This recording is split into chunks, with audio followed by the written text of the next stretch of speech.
Hi everyone, it's Tina and I'm back again today. And today I want to share my Dave Ramsey story.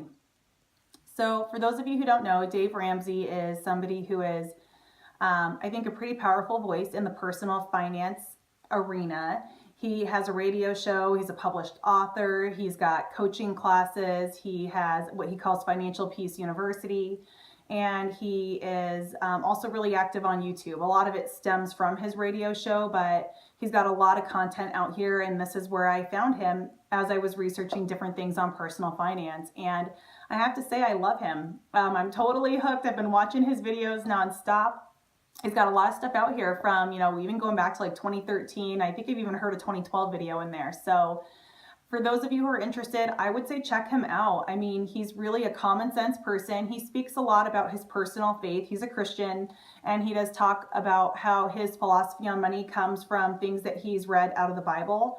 And that I am a person of faith, but I don't necessarily agree with everything he says in terms of his personal beliefs, like in terms of his religion, but I do agree with everything that he's saying from a personal finance perspective. And I have to admit, it's actually kind of made me want to go and dust off my Bible and go back and read those Proverbs to see if I can interpret them the same way as him. Whether I do that or not, though, it doesn't matter. I still really adore the advice that he gives to people. He is kind of a hard ass on some folks, and I love it. I love that he just cuts out all of the bull and gets right to the heart of the matter and tells people where their problems are. And a lot of times it's something with their psychology, something with the way that they personally believe their money should be.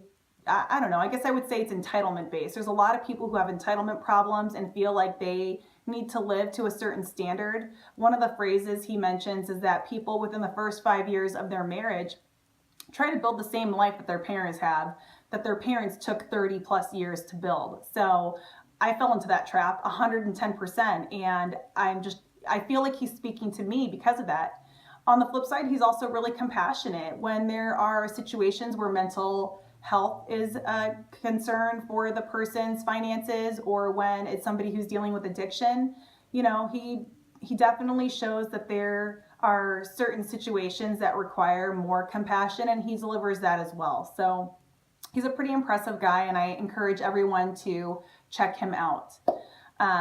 So his program really consists of something he calls the baby steps, and I think there's more to it, but what I've really understood so far is that he's got 7 baby steps, and I have some notes below me, so I'm going to look down a bit while I figure that out. But the number 1 step is to build an emergency fund of $1,000. After you do that, you pay off your debt, except for your house. Then you get 3 to 6 months worth of savings built up in a liquid account. Then you start investing 15% to your 401k. And after that, you pursue college funding for your children. And then lastly, you start to tackle that house debt. And after that, all your money is yours. You no longer really have payments. So at that point, you are really enjoying everything you bring into the home, and you're building your wealth, you're giving back, and you're having some fun in a way that, there's a saying he uses, if you drive today, or if you live today, you can drive and live tomorrow like nobody else does.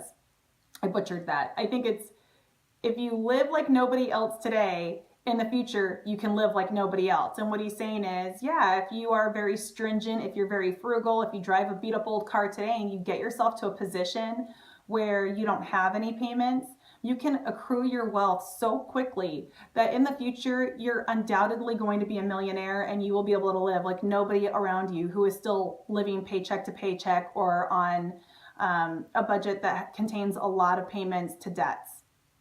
So my story for Dave is a little bit different. I'm already pretty well into my journey to abundance. I have been reading and researching things for a long time now, and I've got most of my debt paid off. So I'm kind of going to explain where I am in his baby step system. And really for me, I have my emergency fund already done. I have my 3 to 6 months worth of savings already done. I am already investing 15% of my 401k.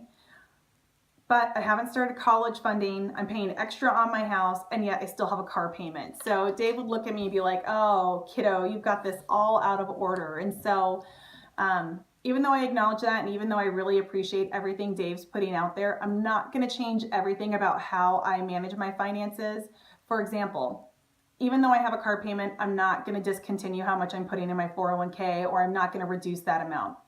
I'm also going to continue to make extra payments on my house. But what I am going to do different is I've been throwing some money in an investment account at Vanguard. I'm going to stop doing that for now. Right now, I'm going to take all of that money and throw it toward my car so I can double my car payment and hopefully have that paid off in about 20 months versus the 3.5 years that I'm currently on target for the way the loan was structured. So I'm moving forward, but probably not exactly how Dave would advise. I also realize that I have 6 months worth of savings in my liquid account. And really, I probably only need 4 months worth because I'm in a stable job. My husband has a stable job. We're a dual income household. So really, why not take 2 months of that savings and actually start those college accounts for my kids, and then take that other, kind of lump of money that would be left over and throw that toward the car as well. And then also we'll be tackling our windfall money. So in the past, anytime we got a windfall, whether that was a bonus or we just came into some money as a gift from a parent or something like that, we would justify that as free money and we would spend it on whatever we wanted. We would usually go use it for vacation or buy some new clothes. Maybe my husband would investigate a dirt bike. Maybe I would look at a lovely new handbag.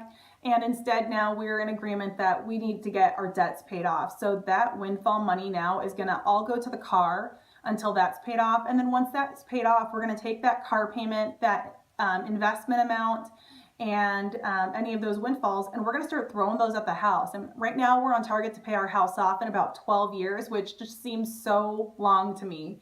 I really would love to see that at 5 years or less. So let's see what happens. Let's see how we can make that be. So again, Dave Ramsey is awesome. I highly encourage you to go check him out, figure out what part of his program works for you, if any of it does, and I'm pretty confident some of it will, and start paying off your debt, because nothing is more liberating in my mind than knowing that all of my money is mine, my home is mine, the possessions within my home are mine, and I don't have to worry about anybody coming and telling me that I have to give these things back or that I can't afford them any longer. So I'm not 100% sold that cash is king, because I do think a lot of stuff needs to go into investments, but I definitely am now in the vein that debt is bad, and I'm going to do everything in my power to get out of that situation. So here's to pursuing a debt-free life and financial freedom.